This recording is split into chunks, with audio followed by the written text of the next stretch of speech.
Soy Roberto Pombo. Bienvenidos a Mis Preguntas, un programa de Prisa Media patrocinado por CAFAM, aliado estratégico en el crecimiento de más de 40.000 empresas en Colombia. Estamos a menos de un año de las elecciones presidenciales y desde el mismo gobierno nacional se han hecho llamados sobre un posible fraude electoral. Organizaciones de la sociedad civil y la misma registraduría han negado esto.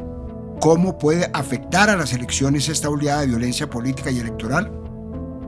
Para este capítulo hablamos con Alejandra Barrios, directora de la Misión de Observación Electoral, con Mario Puerta, consultor independiente del Centro Carter y el PNUD, con el registrador nacional Hernán Penagos, con los precandidatos presidenciales María José Pizarro y David Luna, con el procurador general Gregorio El Hash.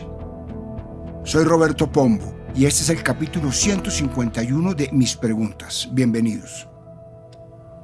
Las fábulas han tenido una vejez poco digna. Se les ve como cuentos viejos, moralistas, que solo apelan a una enseñanza floja. A mí me siguen gustando y hace poco leí una que, como casi todas, es muy vieja y viene de la tradición oral. Se llama Henny Penny, aunque ha tenido varios nombres. Permítame contarles la historia. Había una vez un pequeño pollito llamado Chicken Little que vivía tranquilamente en una granja. Una mañana soleada, Chicken Little decidió ir a picotear bajo un gran roble que crecía cerca del corral. Mientras buscaba comida entre las hojas caídas, algo pequeño y duro le golpeó la cabeza con un suave toc. Miró a su alrededor y vio una bellota en el suelo, pero Chicken Little, nervioso y asustado, no se detuvo a examinarla bien. En su mente asustada llegó a la conclusión más terrible que se le ocurrió. El cielo se está cayendo. Debo advertir a todos. Le tengo que avisar al rey. Corriendo por el camino mientras gritaba la noticia, se encontró con el Pato Paco y le dijo asustado: «Pato Paco, el cielo se está cayendo. Un pedazo me cayó en la cabeza. Tenemos que contarle al rey». El Pato Paco, alarmado por la urgencia en la voz de su amigo y sin pensarlo dos veces, se unió a él. Los dos siguieron corriendo desesperados hasta que se encontraron con la gansa Gansa, que estaba pastando en la hierba fresca, y le contaron lo mismo. Ella también se alarmó y los acompañó. Lo mismo pasó con el Pavo Pavo. Ninguno se detuvo a preguntarle a Chicken Little exactamente qué había visto. Ninguno pidió pruebas. En el camino encontraron al zorro astuto, quien les preguntó qué pasaba. Cuando le contaron la trágica historia sobre el cielo que se caía, el zorro sonrió astutamente. «¡Qué terrible! Yo conozco un atajo al palacio del rey. Síguenme a mi cueva». Los animales asustados siguieron al zorro sin sospechar nada, guiados por el miedo de Chicken Little, que los contagió. Uno por uno entraron en su cueva oscura creyendo que era el camino al palacio. Nunca más se supo de ellos, y el cielo siguió exactamente donde siempre había estado. Como en toda fábula, esta también tiene una moraleja. Cuando se grita que hay un peligro sin que lo haya, se genera miedo, caos y se abren las puertas a manipuladores que sí pueden hacer daño de verdad. Esta historia se me vino a la mente en las últimas semanas por cuenta de varios llamados del presidente Petro anunciando un posible fraude en las elecciones presidenciales de 2026. Pero este grito de fraude no es reciente. Viene dándolo desde hace mucho tiempo. Esto decía, por ejemplo, durante la campaña presidencial de 2018. Ya no existe ninguna veeduría técnica ni auditoría técnica sobre el software de la registraduría sobre el cual se comprobó alteración fraudulenta por parte de la justicia colombiana. En 2022, durante un debate con otros candidatos, le preguntaron por una reunión que sostuvo con directivos de varias empresas españolas, dentro de las que estaba Indra, la multinacional que diseñó el software de escrutinios que hoy le pertenece al Estado. Esto respondió el entonces candidato. Sí, al respecto. Tuve una reunión donde asistió la directora del Banco Santander, el Banco BBVA, de Indra, de las principales empresas españolas, y entre todos le hice una pregunta a la empresa. ¿El contrato que hicieron con ustedes contabiliza los votos desde la mesa? Y la respuesta es no. Contabiliza los votos desde que la registraduría les da un informe. Punto. ¿Qué significa eso? Que es una mentira. Es decir, que la empresa no va a garantizar que no haya fraude en Colombia, porque el fraude se hace en la mesa. Entonces, lo que tenemos es que no hay garantías de que no se vaya a hacer fraude en Colombia. En esa misma campaña, a una semana de las elecciones, el candidato Gustavo Petro hizo una declaración inesperada durante su evento final de campaña en Barranquilla, cuando afirmó que el gobierno de ese momento, el del expresidente Iván Duque, planeaba impedir que se realizaran las votaciones del 29 de mayo. Según él, las autoridades pretendían cancelar las elecciones y también suspender las instituciones encargadas de manejar el proceso electoral en el país. Esta acusación llegó cuando las encuestas sugerían que Petro tenía posibilidades de ganar la presidencia. Sin embargo, y como ya lo mostró la historia, esto nunca pasó. Y en esas mismas elecciones, con el mismo sistema y el mismo software, resultó vencedor, lo que lo llevó a ser presidente hoy. ¿Se puede confiar en las instituciones electorales y en la objetividad del proceso electoral de 2026? Esto me dijeron la senadora y precandidata presidencial María José Pizarro y el ex senador y precandidato presidencial David Luna. La confianza en el proceso electoral de 2026 debe construirse con hechos y con garantías claras para todas y para todos. En Colombia hay antecedentes judicialmente demostrados de manipulación y de sabotaje al software que llevó a un fraude electoral, inclusive el pacto histórico mediante la defensa del voto logró recuperar 4 curules. Se requiere entonces un software que sea auditable, que garantice la fiabilidad de los resultados. Esto lo hemos venido exigiendo hace años y lo vamos a seguir haciendo. Finalmente necesitamos realmente analizar nuevos modelos de fraude que podrían presentarse, que nosotros hemos venido estudiando y frente a los cuales deben haber unas estrategias para poder superarlos. La democracia no puede estar en manos de empresas privadas que no le rinden cuentas a la ciudadanía. Es fundamental que los datos, que la información de los colombianos sean garantizados por la registraduría, que ésta asegure la contratación de una auditoría internacional imparcial, y en eso también tiene competencia el Consejo Nacional Electoral, tal y como lo demanda la ley y lo exige la ciudadanía. No es que preguntarnos si podemos confiar, lo que debemos preguntarnos es si estamos todos dispuestos a defender las reglas de juego, incluso cuando no nos favorece. En un país tan polarizado como el nuestro, la confianza en las instituciones no se hereda, ni mucho menos se impone, se construye todos los días. ¿Y saben cómo? Con mesura, con respeto y sobre todo con coherencia. Hoy más que nunca estamos todos a prueba. La justicia, los medios, los partidos, los sindicatos, los empresarios, los ciudadanos. Y el verdadero reto no es ganar una elección, sino llegar a ella sin destruir los pilares que nos permiten convivir en democracia. Si permitimos que la rabia reemplace el derecho, que los juicios se hagan en redes y no en los tribunales, habremos perdido mucho más que una contienda electoral. Este es un momento incómodo, sí, pero también es una oportunidad para demostrar que la imparcialidad no se grita, se ejerce, y que la democracia no se reduce a un voto. También implica aceptar que las decisiones institucionales deben respetarse, incluso cuando duelo. Por último, la organización electoral hay que rodearla, debe ser autónoma, independiente, no le pertenece a un gobierno y tampoco a un partido. Yo creo en la Registraduría Nacional del Estado Civil. No hay forma más directa de gritar fraude por anticipado que como lo hizo el presidente Petro el pasado 8 de julio. Lo hizo, como es usual, a través de su cuenta de X con un mensaje sucinto pero lapidario, abro comillas: desconfío de la transparencia de las elecciones de 2026, cierro comillas. Esto luego de que hubiera demostrado desconfianza por mucho tiempo ya hacia Thomas Gregg & Sons, la empresa que hace pocas semanas ganó de nuevo la licitación para proveer la logística de las elecciones de 2026. Entre las acusaciones que ha hecho el presidente, ha dicho, por ejemplo, que las reglas de la licitación estuvieron manipuladas a favor de esta empresa y que la empresa ahora va a tener más injerencia en los procesos electorales, como manejar el kit electoral, lo que podría facilitar irregularidades físicas en las votaciones. Sin embargo, estas acusaciones que hace el presidente, además de anticipadas e infundadas, también son falsas.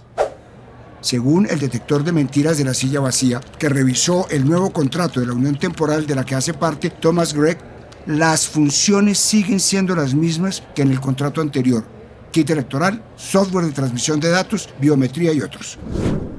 Las acusaciones que ha hecho el presidente contra esta empresa son varias.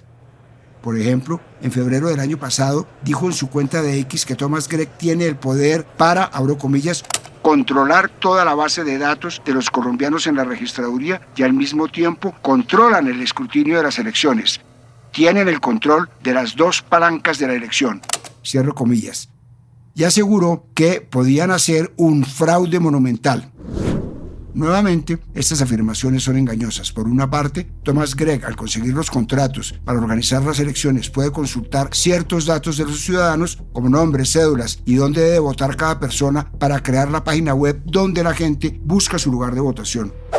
También puede revisar datos sobre los jurados de votación y el registro de testigos. Sin embargo, solo puede consultar esta información, no modificarla ni quedársela.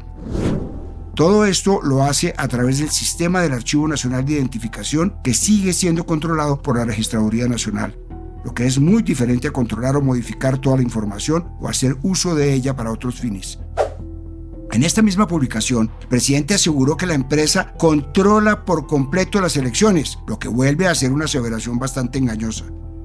El escrutinio es el conteo oficial y definitivo de votos, que es diferente al preconteo rápido el día de las elecciones. Este proceso lo hacen, como lo indica la Procuraduría, comisiones a nivel zonal, municipal, departamental y nacional, integradas por registradores públicos, jueces y notarios. Estas comisiones revisan los formularios de votación, verifican que todo esté correcto y pueden ordenar reconteos si hay problemas, siempre con testigos de los partidos presentes. Los resultados se registran en un software y van subiendo de nivel hasta la Comisión Nacional. Aunque Thomas Gregg maneja el software donde se transmiten estos datos, no controla todo el proceso, porque múltiples autoridades participan en varias etapas para vigilar y validar los resultados, tanto en documentos físicos como digitales, lo que sirve como protección contra posibles manipulaciones. ¿Tiene poder la empresa Thomas Gregg & Sons para influir en decisiones estratégicas del sistema electoral? Esto me explicó el registrador Hernán Penagos. Los proveedores de servicios a la registraduría para el proceso electoral, que dicho sea de paso, no es uno, sino varios los encargados de esta tarea, no tienen ninguna capacidad de influir en decisiones estratégicas dentro de las elecciones, en especial de Congreso y Presidencia de la República. Primero, porque estas elecciones las dirige la registraduría a través de los registradores que están en cada uno de los municipios de Colombia. En segundo lugar, porque el momento más importante del proceso electoral es el de la mesa de votación, en el que participan 700.000 personas, ciudadanos y ciudadanas que apoyan como jurados de votación y que cumplen una función determinante.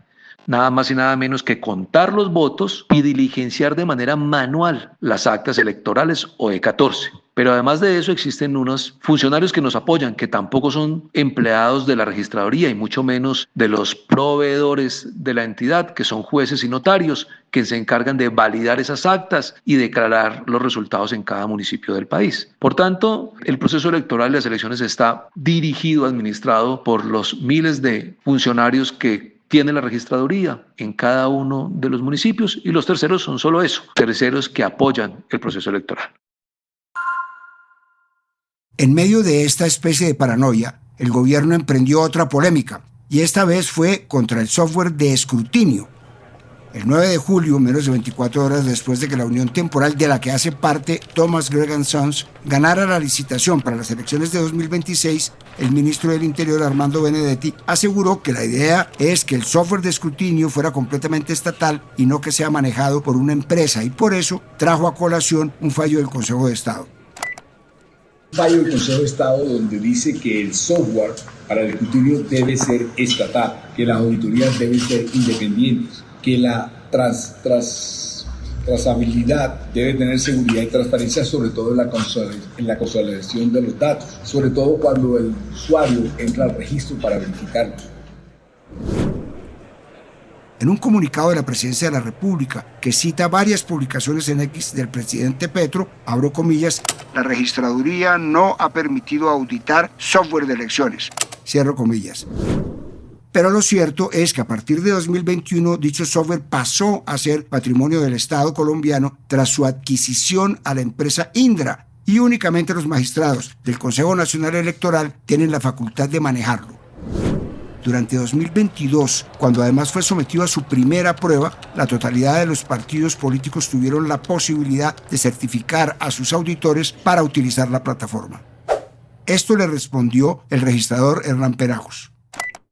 La administración anterior, cumpliendo el fallo del Consejo de Estado, adquirió el software de escrutinio de propiedad de la registraduría y ese software fue puesto a disposición, o más bien se deja a disposición del Consejo Nacional Electoral para hacer su tarea de escrutinio nacional. En las elecciones pasadas el software fue administrado por el Consejo Nacional Electoral, tanto para las elecciones de Congreso como para las elecciones presidenciales. En la reunión más reciente de la Comisión de Garantías Electorales, el registrador también anunció que el código fuente de dicho software va a ser divulgado de cara a las elecciones de 2026 para generar confianza en todos los sectores políticos. También dijo que se van a hacer auditorías externas de todo el sistema informático. Este software es muy importante porque es el que certifica los votos de cada partido y de los candidatos presidenciales. Es decir, con esta herramienta cualquier partido puede comprobar, por ejemplo, que recibió más votos de los que aparecieron en el conteo inicial y así reclamar ante las autoridades electorales. La registraduría, el registrador Hernán Penagos y el exregistrador Alexander Vega también han sido blanco de cuestionamientos por parte del presidente. A este último lo acusó de quitarle 500.000 votos al pacto histórico en las elecciones legislativas de 2022 y dijo en su cuenta de X, abro comillas, ¿qué garantías podemos tener en las próximas elecciones si el exregistrador, registrador y el Consejo Electoral han actuado contra nuestros derechos? Cierro comillas. Nuevamente el presidente cae en una imprecisión. Lo que sucedió en 2022, según me explicó la directora de la Misión de Observación Electoral, Alejandra Barrios, es que los votos no se perdieron, sino que hubo dos fallas. Un error en el diseño del formulario E14, donde el pacto histórico quedó al final de una de las hojas, y una omisión en la transmisión de estos datos. Como esa transmisión no tiene valor jurídico y el escrutinio sí, la MOE pudo verificar que los votos sí estaban registrados legalmente en las actas. El error fue de diseño y de comunicación, no de conteo. Para no quedarme con la duda, le pregunté a la misma Alejandra Barrios cómo pueden afectar a la democracia y al país los constantes gritos de fraude que se han hecho desde el gobierno mismo. Escuchemos lo que me dijo. Uno puede señalar que para las próximas elecciones hay tres riesgos absolutamente claros en este momento. Y uno es precisamente el de la incertidumbre y el que se pueda generar a partir de la falta de credibilidad de un proceso electoral que se va a realizar para Congreso de la República dentro de 9 meses, 11 meses para Presidencia de la República. Es decir, hoy no hay absolutamente nada que nos pueda indicar que vamos camino hacia un proceso electoral cuyos resultados puedan ser manipulados o que sean fraudulentos. El riesgo es entonces que la desinformación, que pronunciamientos de ciudadanos con muchísima representación pública, poder político, influencia en los ciudadanos, empiecen a señalar que no hay credibilidad o transparencia en las elecciones que se avecinan cuando estas apenas se están organizando. Y eso es gravísimo. Fenómenos como estos hemos visto en otros países, en Brasil, por ejemplo, en Estados Unidos, que llevó a turba de ciudadanos a acercarse a las sedes de la autoridad electoral, intentar quemarlas, intentar afectar la democracia en sí misma a partir de la institucionalidad democrática. En Colombia eso lamentablemente, sobre todo en las elecciones locales, pasa. Tenemos hechos donde queman registradurías, se intentan afectar la votación, se trata de quemar la votación, se amenaza a funcionarios públicos, entonces no es un tema menor. ¿Que se afectan las elecciones? Claro que las afecta. Y es una enorme irresponsabilidad política que aquellos hombres y mujeres que tienen unos cargos de responsabilidad en el Estado, en lugar de generar todas las acciones, las estrategias para mitigar cualquier tipo de riesgo, estén haciendo anuncios que no pueden hoy ser comprobados o sobre los que no dan mayor información para poder hacer una gestión de mitigación, de manejo y de gestión de riesgo. A día de hoy sí hay varias amenazas a las futuras jornadas electorales y sin embargo ninguna es la que el presidente Petro ha señalado. En primer lugar, una amenaza que está presente en el país desde hace mucho tiempo y es la violencia. El país atraviesa un recrudecimiento de la violencia derivada del narcotráfico, las guerrillas y los grupos armados ilegales en general que han azotado el Catatumbo, el Cauca, el Valle del Cauca y muchas otras regiones del país.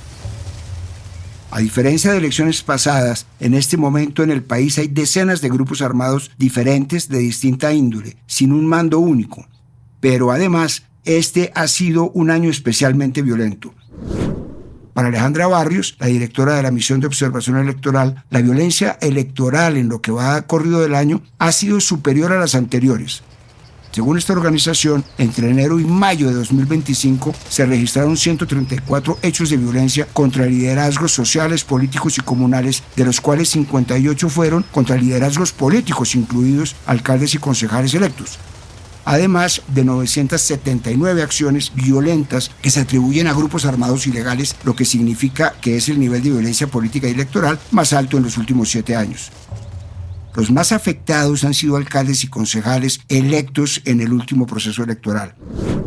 Este es uno de los patrones que no se ha observado en otros procesos electorales y para unas elecciones de carácter nacional esto es muy grave, primero por las vidas de estas personas, pero también por el mensaje que se envía cuando se amenaza, secuestra o se hace un atentado contra un alcalde en ejercicio que además es el responsable municipal de las elecciones. Dicho esto, tanto los observadores como el propio gobierno han garantizado que las elecciones en esos territorios se van a realizar. Esta situación, por supuesto, ha causado miedo en varios de los precandidatos a la presidencia. Y autoridades como la UNP les han pedido a varios de ellos, de partidos políticos de todas las orillas, que extremen sus medidas de seguridad, que eviten los sitios públicos y el uso de transporte público. Según informó el diario El País, actualmente no hay una regla fija de seguridad para los candidatos presidenciales en Colombia. La mayoría de los precandidatos más importantes tienen protección moderada, entre 2 y 4 escoltas armados y un par de carros blindados que cambian dependiendo de a dónde vayan. La Unidad Nacional de Protección dice que la mayoría de estos aspirantes tienen un nivel de riesgo intermedio, nivel 2 y 3, y de acuerdo con un documento del Observatorio Cali Visible de la Pontificia Universidad Javeriana en Cali y la MOE, en el 28% de los municipios de Colombia todavía hay peligro de violencia durante las elecciones. En lugares como Bogotá, Guaviare, Arauca, Caquetá y Cauca, el riesgo es muy alto. Esta violencia ha golpeado principalmente a líderes sociales, ambientalistas y personas que firmaron el acuerdo de paz. Es decir, que en casi 3 de cada 10 municipios del país hay problemas de violencia electoral, siendo algunos departamentos más peligrosos que otros, y los más afectados son los líderes comunitarios. ¿Cómo puede afectar las elecciones esta oleada de violencia política y electoral? Le trasladé la pregunta al Procurador General Gregorio El Hash, y esto me contó. En cualquier democracia que se precie de tal, las elecciones, especialmente los cuerpos colegiados de elección popular, Congreso y Presidencia, son lo más esencial para su existencia y para su funcionamiento. De tal manera que deben ser limpias, transparentes, tranquilas, espontáneas, periódicas y secretas, como lo dictan los cánones de la democracia occidental. Así las cosas, cualquier evento de violencia que perturbe la tranquilidad del votante o de las instituciones atenta contra ese mandato superior de unas elecciones transparentes. Pero vista la realidad colombiana, no avisoro que haya una oleada tal que ponga en peligro en el momento la realización de las elecciones. Muy por el contrario, las instituciones como la Registraduría General, la Contraloría General, la Procuraduría General, nos hemos unido y nos hemos levantado a defender precisamente que las elecciones se mantengan como siempre se han hecho, que se hagan dentro de la normalidad, con el apoyo de las instituciones, en tranquilidad, con mucha participación, con mucha transparencia, en las fechas en que ellas han sido convocadas sin cambiar ninguna de ellas y en lo posible ni siquiera tener que trasladar una sola mesa de votación para que todo transcurra dentro de la legalidad y dentro de la legitimidad que la Procuraduría garantiza para todas las elecciones. Otra amenaza que hay para las próximas jornadas electorales es una nueva, la desinformación. Las noticias falsas, los videos deepfake y con contenido artificial y las distintas formas de noticias falsas que se replican en redes sociales. Para Barrios, este va a ser un proceso electoral que va a pasar de manera particular por las redes sociales. Es allí donde los candidatos les hablan a sus seguidores, los ciudadanos les responden e interactúan. Y es allí mismo donde prolifera una buena parte de la desinformación. Ya se han identificado varias campañas de desinformación que promueven en redes como X, Instagram o Facebook videos deepfake, o sea, videos falsos creados con inteligencia artificial que hacen parecer que un político dice o hace algo que nunca realmente hizo. En febrero pasado se publicó un documento oficial llamado COMPES 4144 que sirve como guía para regular este tipo de contenido en el país. Este documento alerta sobre el peligro de usar datos personales para hacerse pasar por otras personas y revela una cifra preocupante. Los casos relacionados con deepfakes aumentaron 433% en los primeros 3 meses de 2024. Pero quizás el factor de riesgo más importante es cómo, desde los mismos políticos gobernantes, partidos políticos e instituciones, se está debilitando la confianza en la democracia. Ya mencioné al principio cómo el mismo presidente se ha encargado de dinamitar la confianza de los colombianos en el sistema electoral, que lo eligió a él y a su bancada. Este manto de duda sobre el sistema electoral también ha sido sembrado por otros sectores. Por ejemplo, varios congresistas del Centro Democrático han sugerido que será el mismo presidente Petro quien evite que haya elecciones presidenciales en 2026 o que va a desconocer los resultados. 13 partidos políticos no asistieron a la segunda reunión de la Comisión Nacional de Seguimiento Electoral que se hizo la primera semana de julio porque había, abro comillas, falta de garantías mínimas que debe ofrecer el gobierno para el desarrollo de procesos electorales transparentes y confiables, cierro comillas. Luego de que precisamente el presidente diera sus declaraciones desconfiando del sistema electoral. ¿Cómo se puede reconstruir la confianza en el sistema electoral cuando quienes deberían defenderlo lo están cuestionando desde adentro? Eso me contó Mario Puerta, abogado experto en Derecho Constitucional y consultor independiente del Centro Carter. Desde la Constitución Política de 1991, Colombia ha tenido una tradición de alternancia en el poder, acatando los resultados electorales. A pesar de los problemas que cualquier sistema electoral tiene y que son susceptibles de ser corregidos, la institucionalidad colombiana ha respondido en garantizar siempre elecciones transparentes. Las autoridades y los participantes en las elecciones deben ser cuidadosos en sus críticas al sistema electoral, pues no es posible poner en riesgo la confianza que los ciudadanos tienen y vienen construyendo en ese sistema. Por eso es importante pensar en la pedagogía, hacerle entender a la gente que el sistema es confiable y seguirá siendo confiable. Es momento de rodear a las instituciones encargadas de organizar las elecciones y al mismo tiempo exigirles a ellas mismas plena transparencia en los procesos electorales, desde los procesos de contratación hasta los procesos de inscripción de candidatos, conteo de votos, igualmente en la transmisión de datos en tiempo real y auditorías ciudadanas independientes para poder reducir la percepción de fraude alguno. La democracia hay que cuidarla. Que desde las mismas instituciones que tienen el poder y el deber de velar por ella se cuestionen y se lancen llamados de fraude es un flaco favor para una sociedad que necesita mejorar sus instituciones. Soy Roberto Pombo y este fue el capítulo 151 de Mis Preguntas. Nos vemos en el próximo capítulo. A partir de este momento, este capítulo de Mis Preguntas queda disponible en todas las plataformas de podcast. Este episodio fue posible gracias a CAFAM, aliado estratégico en el crecimiento de más de 40.000 empresas en Colombia. Dirección, Roberto Pombo. Asesor editorial, Daniel Sampero Espina. Producción, Juan Abel Gutiérrez y Johnny Rodríguez.